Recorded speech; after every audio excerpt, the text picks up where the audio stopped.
Oi, pessoal! Já aconteceu com vocês de conhecer alguém e, nossa, parecer que essa pessoa saiu dos seus sonhos? Uma alma gêmea que aparece do nada, sabendo exatamente do que você gosta? Ou então imagina a cena. Tá rolando um caos total, tipo um assalto, todo mundo em pânico. E tem aquela pessoa que fica ali, estranhamente calma, observando tudo. Já viram isso? Pois é. Bem-vindos a mais uma análise aprofundada aqui. Hoje o papo é sobre um tema que, olha, mexe com a gente e é cheio de mito: a psicopatia. Um assunto bem complexo, né? E que o cinema e a TV às vezes distorcem bastante. Exatamente. E para guiar a nossa conversa, a gente está se baseando numa entrevista, sim, muito esclarecedora, da doutora Ana Beatriz Barbosa Silva, lá do canal Neuroinformação no YouTube. Vale a pena conferir depois. Uma fonte bem rica, realmente. Entender os sinais, que existem níveis diferentes, e como não confundir com outras coisas, tipo outras questões mentais. Isso. Mergulhar nos insights que a doutora Ana Beatriz traz. Ok, então vamos lá, tentar organizar isso. E eu acho que o ponto de partida tem que ser aquele que a doutora Ana Beatriz bate muito na tecla. Psicopatia não é loucura. Não é doença mental como a gente costuma pensar. Sim, essa é a primeira coisa para tirar da frente. A palavra psicopata já carrega um peso, né? E leva a gente para um caminho errado de entendimento. Separar isso logo de cara é, assim, fundamental. Perfeito. Então a definição chave que a entrevista traz é essa. Não é uma doença que a pessoa pega, digamos assim. É um transtorno de personalidade. Exato, uma forma diferente do cérebro operar. Uma estrutura que funciona de outro jeito. Já vem meio que de fábrica. E a base disso que a fonte explica é neurológica, né? Isso, é o ponto central. Ela fala de uma desconexão funcional no sistema límbico, que é basicamente o centro das nossas emoções no cérebro. Desconexão funcional. Como assim? Não é que tem uma lesão, um machucado lá. É que, na prática, essa área não conversa direito com o resto, principalmente com a parte racional, o córtex pré-frontal. O resultado é, bom, a pessoa não sente empatia, culpa, remorso do jeito que a maioria sente. Fica faltando essa parte emocional. Exatamente. E tem pesquisas que mostram isso, né?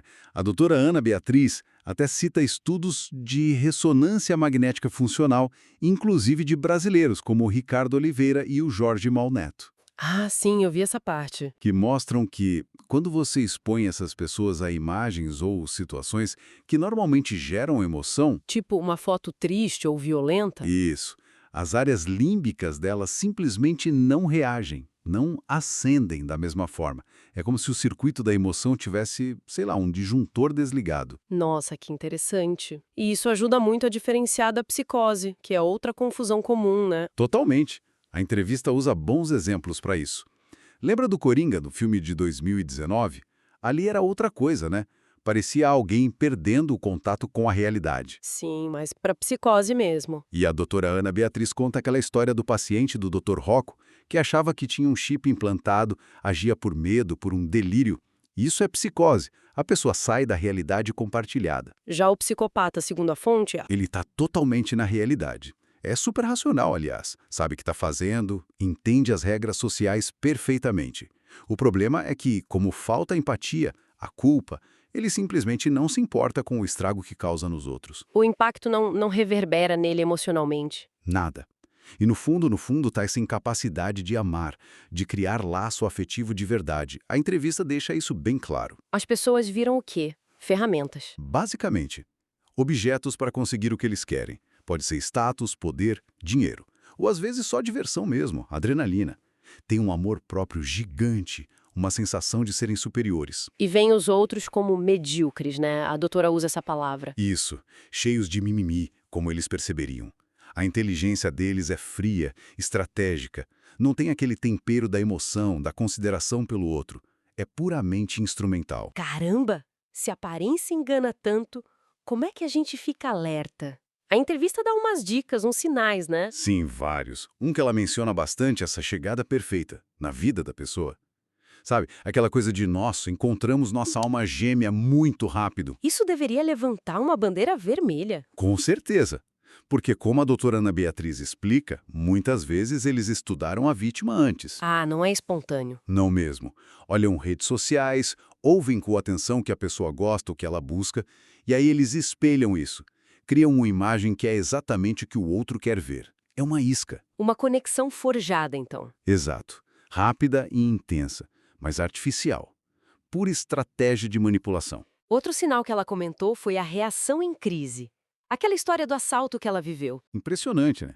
Ela e os outros apavorados e o colega com traços psicopáticos ali, frio, como se estivessem assistindo a um filme. Essa frieza, esse gelo nas veias, é um marcador importante. Muito. E outra coisa é observar como tratam quem, digamos, não serve pra nada pra eles. Tipo, garçom, pessoal da limpeza. Exato. Subordinados, pessoas em posição de menos poder. Muitas vezes, a máscara de bom moço, de pessoa legal, cai nessas horas. Ali você vê um lado que eles escondem de quem querem agradar ou manipular. São os tais camaleões sociais. Perfeito. Mudam de cor conforme o ambiente e o interesse. E isso leva a um ponto que a doutora Ana Beatriz martela muito. Olhar para as ações, né? Não só para o discurso. Fundamental.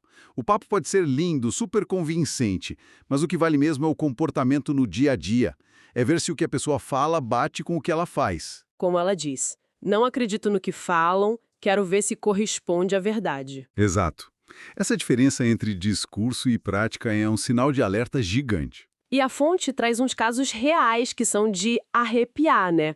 Para ilustrar essa falta de remorso. Sim, são exemplos bem fortes.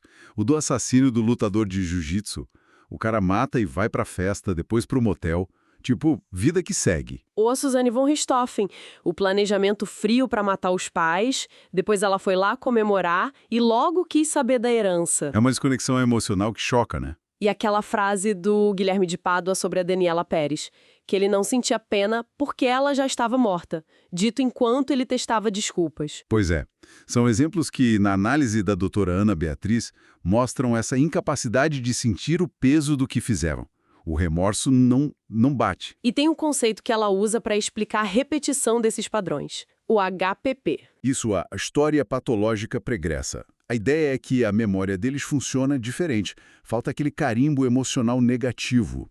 Como assim? Quando a gente faz algo errado e se sente culpado ou sofre uma consequência ruim, essa emoção negativa ajuda a gente a não repetir o erro, né? Fica uma marca. Sim, a gente aprende com a dor, digamos. Exato. Neles parece que essa marca emocional não se forma, ou é muito superficial.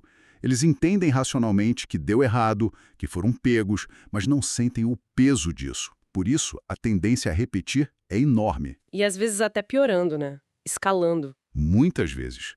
O caso do menino Henry Borel é citado como um exemplo trágico dessa possível escalada. Por isso a importância de investigar o passado, o HPP, quando se suspeita de algo. Faz sentido. E a falta de comunicação entre polícias que ela menciona atrapalha muito nisso, né? De ver o padrão se repetindo em lugares diferentes. Demais. Dificulta a conectar os pontos e ver a imagem completa. E a gente está falando de psicopata como se fosse uma coisa só, mas não é bem assim, né? Tem níveis. Exato. A entrevista classifica em leve, moderado e grave. E a estimativa que ela apresenta é, assim, surpreendente. Uns 4% da população mundial teriam algum nível de psicopatia. 4%? É bastante gente. É um número que faz a gente pensar, né? Considerando todos os níveis. E como seria a diferença entre eles? O nível leve, por exemplo? No leve, a doutora Ana Beatriz foca muito nos estelionatários. Sabe, aqueles golpistas do amor, tipo o golpista do Tinder, ou os financeiros mesmo. Ah, sim. O jeito de agir é muitas vezes parecido. Contam histórias tristes, se fazem de vítima para gerar pena, para explorar a boa vontade do outro. Aí usam, abusam financeiramente, emocionalmente e depois descartam. Frio assim. E os esquemas de pirâmide financeira que ela cita? Também entram aí. Usam pessoas honestas na base para dar uma cara de credibilidade, para atrair mais gente. O estrago na vida das vítimas é imenso. Perdem tudo, sonhos vão pro ralo, fica um trauma gigante. E a justiça, como fica? Pois é, a fonte lamenta que, no Brasil principalmente, estelionato muitas vezes dá pena baixa ou nem dá nada. É visto como um crime menor, apesar de destruir vidas. Complicado. E no outro extremo? Um nível grave. Aí a gente entra no território dos assassinos mesmo. Especialmente aqueles crimes com muita crueldade, com rituais, como os serial killers. Ted Bundy, Maníaco do Parque, Chico Picadinho. Esses que ela cita. Isso. A doutora Ana Beatriz é bem direta. Certos crimes, pela crueldade extrema, pela falta de motivo passional óbvio, só podem ser explicados pela psicopatia grave. A falta de empatia ali é total, absoluta. E parece que tem uma relação entre os níveis e uma busca por mais risco, né? Sim, uma busca por mais emoção, por sofisticação da maldade, como ela coloca. Parece que quanto mais grave, mais eles ousam, mais refinam os métodos, talvez ficando até mais cruéis. Como se fosse um vício em transgredir. Quase isso. Um prazer no risco, no controle, em se sentir mais esperto que os outros. A trajetória de muitos criminosos mostra essa escalada. Eles não só repetem, eles melhoram a técnica da maldade. E aquele jogo com a polícia que ela menciona, é querer ser pego? Parece que não. É mais uma demonstração de poder, de inteligência, tipo, olha como sou mais esperto que vocês. É parte dessa busca por excitação, por se sentir superior. Desafiar o sistema. Entendi. Agora, uma dúvida que muita gente tem. E criança? Psicopatia começa na infância? Olha, a entrevista esclarece bem isso. O diagnóstico formal, o rótulo de transtorno de personalidade antissocial, que é o termo técnico, que inclui a psicopatia mais grave, geralmente só depois dos 18 anos. É uma convenção. Mas os sinais podem aparecer bem antes, certo? Com certeza. E a doutora Ana Beatriz descreve vários sinais que podem acender um alerta bem cedo. Quais seriam? Coisas como, por exemplo, falta de contágio emocional desde bebê, sabe? O bebê que não se abala com o choro de outro bebê. Ou a criança que não demonstra empatia pela dor do outro. Nossa, desde bebê? Pois é. Outro sinal preocupante é crueldade com animais, ou com irmãos mais novos. Não é aquela briga normal de criança, é um prazer em ver o sofrimento. Isso é um sinal vermelho forte. Que assustador. Mentiras frequentes, manipulação dos pais jogar um contra o outro também podem aparecer cedo. Tem até exemplos na ficção que ilustram bem, tipo o filme Anjo Malvado ou Kevin. E a manipulação fica mais esperta com o tempo. Fica. Conforme eles aprendem o que a sociedade espera, o que é certo e errado, eles usam a mentira de forma mais estratégica, para esconder o que fazem. Isso leva à pergunta: dá para consertar isso com educação? Os pais podem mudar isso? A visão que a fonte traz é que a educação não cria o psicopata. A base parece ser biológica mesmo, uma questão de como o cérebro funciona. Já nasce assim, então. A predisposição sim, mas a educação pode modular. Ou seja, pode influenciar como isso vai se manifestar. Ah, entendi. Como? Limites. Limites muito claros, muito firmes, consistentes, desde pequeno. Isso pode ser que ajude a conter um caso leve ou moderado. Talvez impeça que escale para o nível grave. Porque eles entendem as regras. Entendem perfeitamente as regras e as consequências racionais. O problema é que a decisão de seguir ou não a regra é um cálculo frio de custo-benefício. Falta aquele freio interno da culpa, da empatia. Mas se o custo, a punição, a consequência negativa for muito claro e certo, eles podem escolher não fazer. Interessante. Então não muda a essência, mas pode controlar o comportamento. Exatamente. E essa capacidade de entender o certo e o errado, mesmo sendo criança, entra naquela discussão complicada sobre responsabilidade criminal, né? Sim, a idade penal. A fonte até menciona o sistema inglês, que, em casos muito graves, avalia a capacidade da criança de entender a maldade do que fez, não só a idade que ela tem. Aquele caso dos meninos que mataram um bebê? Exato. Chocante. Mas mostra como, em situações extremas, o entendimento pode ser mais relevante que a data no RG. É um debate complexo mesmo. Mas diante disso tudo, a grande questão que fica é: tem tratamento? Tem cura? Essa é a pergunta de milhões, né? E a doutora Ana Beatriz, na entrevista, é bem direta. Ensinar empatia de verdade, mudar a estrutura da personalidade de um psicopata, a ciência atual considera isso praticamente impossível. Nossa. Então, o que a terapia pode fazer, se é que faz algo? Quando a terapia acontece, o que é mais comum em casos leves, e geralmente porque a pessoa foi pressionada ou para evitar uma consequência pior, o foco é muito prático. Não é para mudar quem a pessoa é por dentro. Não. O objetivo é gerenciar o comportamento. Ensinar a controlar a raiva, a agressividade, Ajudar a pessoa a pensar nas consequências para ela mesma se ela fizer certas coisas. Tipo, se você fizer isso, vai ser preso. Se fizer aquilo, vai perder o emprego. É um treino de consequência, basicamente. Isso. Busca-se um comportamento que seja socialmente aceitável, pró-social, mas por conveniência, não por mudança interna. Aquela ideia de sublimar a agressividade. E esportes ou certas profissões. Exato.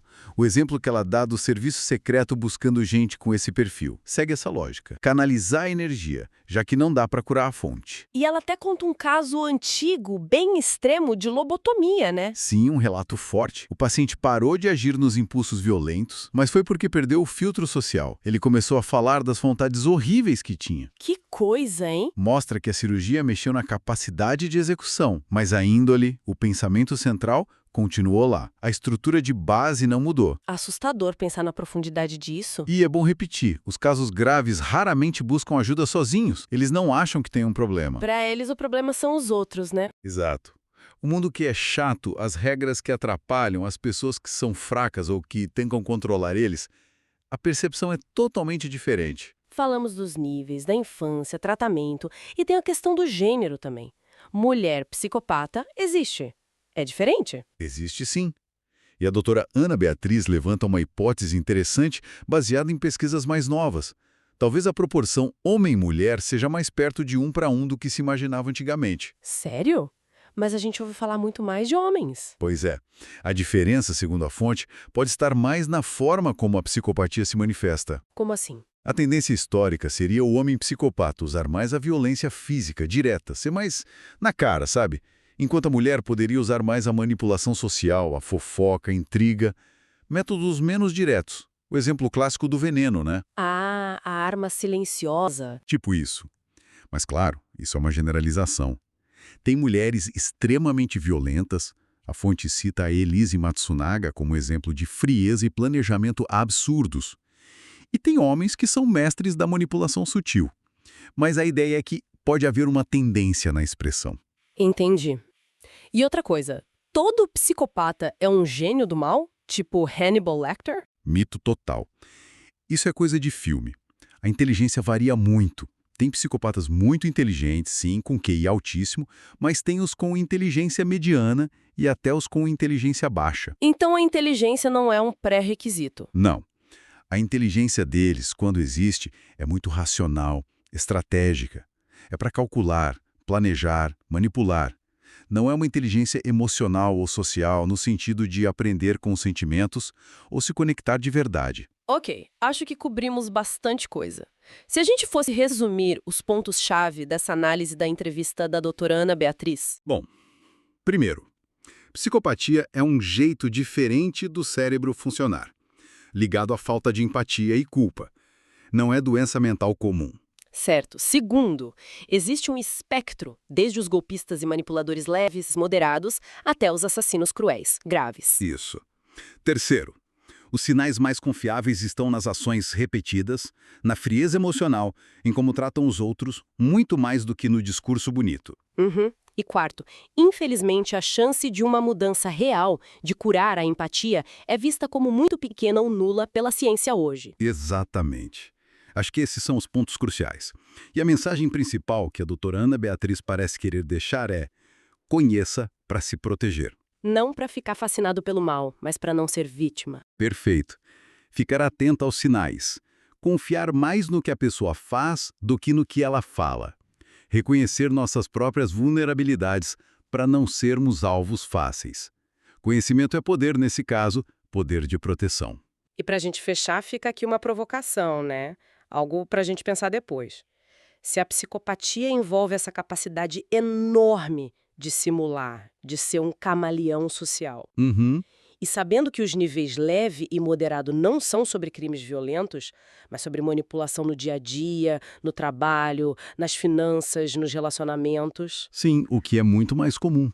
Então, será que a gente não cruza com traços psicopáticos em vários graus muito mais do que imagina, sem nem perceber direito? É uma pergunta inquietante. E o que isso diz sobre a confiança? Como a gente constrói confiança nas relações sabendo que essa simulação é possível? Fica aí a reflexão para todo mundo.